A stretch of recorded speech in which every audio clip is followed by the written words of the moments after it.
Welcome to COIS ADMN 1620, Introduction to Information Systems. This is Chapter 9, Social Computing. Learning Objectives. Describe 6 Web 2.0 tools and major types of Web 2.0 sites. Describe the benefits and risks of social commerce to companies. Identify the methods used for shopping socially. Discuss different ways to use social networking sites for advertising and market research. Describe how social computing improves customer service. Discuss different ways in which human resource managers make use of social computing. Chapter outline. 1. Web 2.0. 2. Fundamentals of social computing in business. 3. Social computing in business, shopping. 4. Social computing in business, marketing. 5. Social computing in business, customer relationship management. And 6. Social computing in business, human resource management. Opening case. The story of Snapchat. What we'd like you to think about here is, how do you use videos and photos in your social interactions? Which platform would you prefer for sharing your pictures? Why? Web 2.0. The terms we're going to introduce are social computing, which is IT that combines social behavior and information systems to create value, and social commerce, the use of social computing in business. Web 2.0 technologies include tagging, folksonomies and geotagging, really simple syndication, RSS, blogs, web blogs, and blogosphere, microblogging, for example, tweets. A tag is a keyword or term that describes a piece of information. Tagging allows users to place information in multiple overlapping associations rather than in rigid categories. Folksonomies are user-generated classifications that use tags to categorize and retrieve web pages, photos, videos, and other web content. A specific form of tagging, which we call geotagging, refers to tagging information on maps. Really simple syndication, RSS, is a Web 2.0 feature that allows you to receive information you want when you want it without having to surf thousands of websites. RSS allows anyone to syndicate their blog or any other content, or anyone who has an interest in the material to subscribe to it. A weblog, or blog for short, is a personal website which is open to the public, and the site creator expresses their feelings or opinions via a series of chronological entries. Bloggers are the people who create and maintain blogs. Bloggers write stories, convey news, and provide links to other articles and websites that are of interest to them. The simplest way of creating a blog is to sign up for a blogging service, such as blogger.com. The blogosphere is the term for the millions of blogs on the web. It's About Business 9.1, Brian Krebs' blogs on information security. What we want you to consider here is, how secure is your credit card information? Do you read your credit card statements? Have you shopped at any of the stores discussed in the case? As an aside, Brian Krebs' blog is an incredible source of information for information security. He's spoken at conferences that I attended when I was in the computer forensics business. Very, very smart guy with a well-deserved reputation for knowing what's going on out in the world for information security. Figure 9.1, RSS feeds from the Canadian Broadcasting Corporation, CBC website. You can see from the figure the choices of different topical subject matter and the links that you would use to incorporate these feeds into your blog. Web 2.0, technologies continued, wikis, social networking websites, social graphs, social capital, enterprise social networks, and mashups. A wiki is a website made up entirely of content posted by users. Wikis typically have an edit link for each page that allows a user to add, change, or delete material, which makes collaboration very easy. One of the most famous wiki sites is Wikipedia, which is an online encyclopedia that contains over 5 million articles in English and attracts some 500 million views per day. Social networking refers to activities performed using social software tools, for instance, blogging, or social networking features such as media sharing. Social networking allows convenient connections to those of similar interests. Social graph is the social network described as a map of all relevant links or connections among the network's members. For each individual member, that map is their social graph. This term was coined by Mark Zuckerberg of Facebook to refer to the social network of relationships among Facebook users. Social capital refers to the number of connections a person has within and between social networks. Enterprise social networks. Business-oriented social networks can be public, and a great example being LinkedIn. They're owned and managed by an independent company. However, there's an increasing number of companies that have created in-house private social networks for their employees, former employees, business partners, and or customers. These networks are considered behind the firewall and are referred to as corporate social networks. A mashup is a website that takes different content from a number of other websites and mixes it together to create a new kind of content. Google Maps is used often in mashups because a user can take a map from Google, add their data, and then display a map mashup on their website that may plot crime scenes, cars for sale, or whatever their interest is. There are many examples of mashups, and if you want to see a guide on how to develop mashups, programmableweb.com is a place to go. Figure 9.2, City of Kitchener, Ontario, Parks mashup. The City of Kitchener has developed dynamic maps with information, and it allows you to see what is where and what is of interest to you. Fundamentals of social computing in business. Benefits and risks of social commerce. The benefits to customers, the benefits to business, and the risks of social computing. We're going to explore these subject matters. Potential benefits of social commerce to customers. Better and faster vendor responses to complaints because customers can air their complaints in public, for instance on Twitter, Facebook, and or YouTube. Customers can assist other customers, for instance in online forums or in response in Amazon. Customers' expectations can be met more fully and quickly. Customers can easily search, link, chat, and buy while staying on a social networks page. Potential benefits of social commerce. You can test new products and ideas quickly and inexpensively. Business can learn a lot about their customers. They can identify problems quickly and alleviate customer anger. They can learn about customers' experiences via rapid feedback. They can increase sales when customers discuss products positively on social networking sites. They can create more effective marketing campaigns and brand awareness. Companies can use low-cost, user-generated content, for example, in marketing campaigns. They can obtain free advertising through viral marketing, and they can identify and reward influential brand advocates. Some of the risks of social computing include information security concerns, an invasion of privacy, violation of intellectual property and copyright, employees' reluctance to participate, data leakage of personal information or corporate strategic information, poor or biased quality of users-generated content, and cyberbullying or cyberstalking and employee harassment. Social computing in business, shopping, ratings, reviews, and recommendations, group shopping, shopping communities and clubs, social marketplaces and direct sales, and collaborative consumption. Ratings, reviews, and recommendations. Retailers are certainly aware that customers, especially the younger ones, not only want to be heard, but also want to know whether other customers agree with them.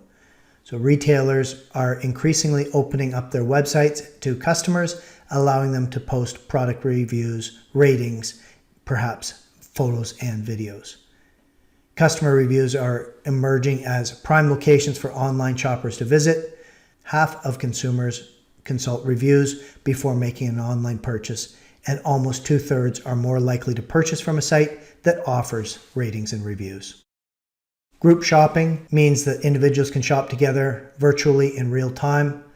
Shoppers log into a website and then contact their friends and family. Everyone then shops online at the same time. Shopping clubs host sales for their members that last just a few days and usually feature luxury brands with heavy discounts.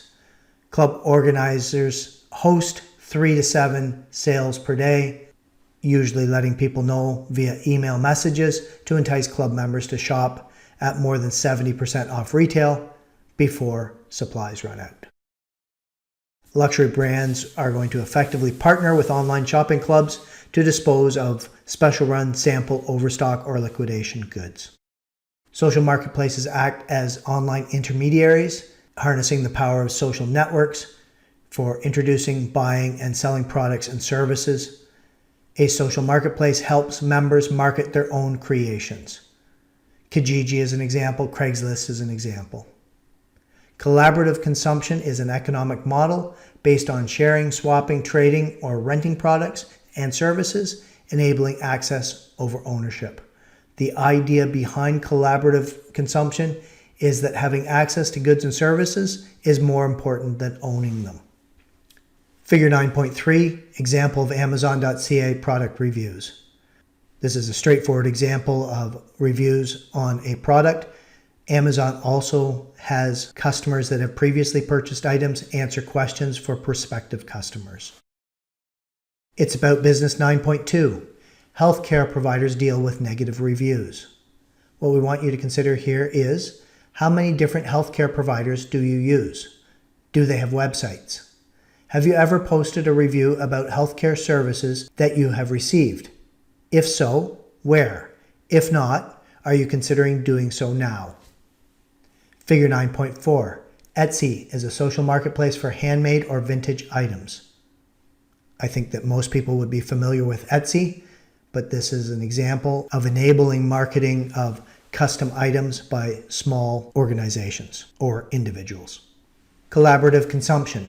Collaborative consumption includes collaborative production, crowdfunding, and peer-to-peer lending. The advantages are self-management, variety, flexibility, and a positive environmental impact. The disadvantages are law and regulatory adjustments, resources and pay issues, no employee benefits or protection. Collaborative consumption is not a new concept. It's in fact a very old concept. We've been bartering and cooperating throughout human history. If you didn't have money, we traded time, or we traded meals or favors or personal belongings, and still many cultures do the same thing today. On the web, the peer-to-peer model started with eBay in 1995, then Craigslist began in the 1990s, followed by Zipcar in 2000 and Airbnb in 2007. Trust is a big deal with this economic model. Sharing only works well when the participants' reputations are involved. Most sharing platforms try to address this issue by creating a self-policing community. Almost all platforms require profiles of both parties, and they feature community rating systems.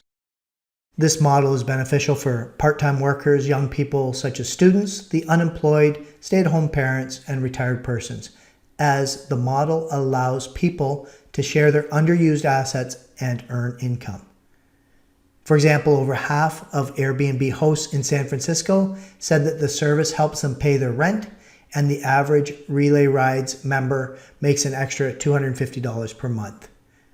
Forbes magazine has estimated that through collaborative consumption, people would earn more than US $3.5 billion in 2016. It has positive environmental impacts because we are using our resources more effectively. On the other hand, it has disadvantages. The regulatory agencies are trying to keep on top of this.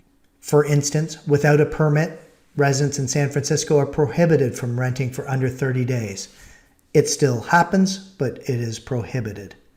Uber and Lyft often function as taxi companies, but they don't have to follow worker regulations or laws that apply to existing taxi companies because the services consider their employees to be independent contractors rather than employees. There are tax implications as well. social computing in business, marketing, advertising, including social advertising, market research, including social intelligence and conducting market research using social networks, using Facebook for market research, using Twitter for market research, using LinkedIn for market research, and conversational marketing.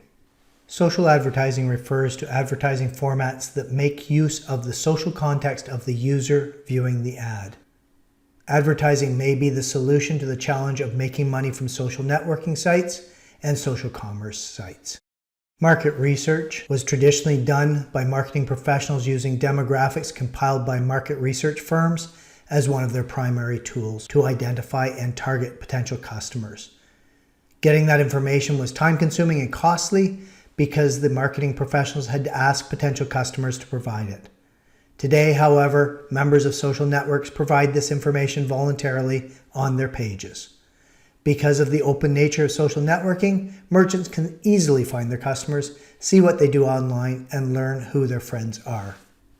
Conversational marketing is using social computing tools to obtain feedback from customers. Customers can supply feedback via blogs, wikis, online forums, and social networking sites. Customers are providing much of this feedback to companies voluntarily and for free. COIS1620, Principles of Online Marketing, delves into this subject matter more deeply. It's About Business 9.3, Sprinkler. What we want you to consider here is, do you look at social media sites, such as on Facebook, for the stores and restaurants that you frequent? Do you comment to your friends about these locations using social media? Advertising. Social advertising. Advertising formats that make use of the social context of the user viewing the ad. The first form of advertising to leverage social influence, and ads are normally either social advertisements, social ads, or social apps. Viral marketing, also known as word-of-mouth advertising. Using Facebook for market research. Obtain feedback from Facebook fans. Test market your messages. Use Facebook for survey invitations. Using Twitter for market research. Visit Twitter search. Monitor industry-specific keywords. Review tweet stats. Solicit information from customers and interact with them. Using LinkedIn for market research. Post a question regarding a particular topic or issue. Solicit advice from a LinkedIn group. Figure 9.5. Customers sharing their ideas and feedback with L'Oreal via Automat. Automat is a conversational marketing application, and it helps to deliver personalized advice and recommendations to subscribers. This allows a direct feedback loop between a business and its customers. Social computing in business, customer relationship management. Conversational commerce using messaging apps. Chatbots, which are interactive software that can conduct simple conversations. For notification assistance, frequently asked questions, contextual assistance, personalized assistance, and autonomous organization of assistance. Notification assistance provides simple notifications on users' phones, often via messaging apps such as Facebook Messenger and WhatsApp. Frequently asked questions, FAQs, assistance allow users to ask simple questions and receive a response. Contextual assistants are those that consider context so that the assistant should be capable of understanding and responding to different and unexpected inputs from users. Personalized assistants will get to know their users over time, so they'll learn the best times to get in touch and proactively contact them based on this knowledge. Autonomous organization of assistants are integrated groups of AI, artificial intelligence assistants, that will eventually know every customer personally and operate large parts of the company's operations, including, for example, marketing, sales, HR, finances, and others. It's About Business 9.4, Chatbots and Conversational Commerce. What we want you to consider here is, how would someone know that they're interacting with a chatbot rather than a human being? Have you used any of the chatbot services discussed here? Were they helpful? If you did not use them, which ones would you try? Why? Social computing in business, human resources management. Uses of recruiting, onboarding, employee development, and finding a job. For recruiting, both recruiters and job seekers are moving online to social networks as recruiting platforms. Enterprise recruiters are scanning online social networks, blogs, and other social resources to identify and find information about potential employees. Onboarding is how new employees acquire the necessary knowledge, skills, and behaviors to become effective members of the organization they are newly a part. Through the use of social media, new hires can learn what to expect in their first few days on the job and find answers to common questions. Employee development. HR managers know that the best strategy to enable, encourage, and promote employee development is to build relationships with the employees. HR professionals are using enterprise social tools such as Chatter to tap into the wisdom of every employee, and those tools help to connect employees to work efficiently across organizations and to collaborate on sales opportunities, campaigns, and projects. Finding a job. The other side of organizational recruiting are those people looking for jobs. If you want to find a job, like the majority of job hunters, you'll probably conduct at least part of your search online because the vast majority of entry-level positions are now listed only online. Job sites are the fastest, least expensive, and most efficient method to connect employers with potential employees. Closing case. Using social data to make lending decisions. What we'd like you to think about here is, are your social media and telephone habits consistent or irregular? Do you believe that your creditworthiness aligns with your social media behaviors? Why or why not? That brings us to the end of this chapter's lecture. Thank you for your attention.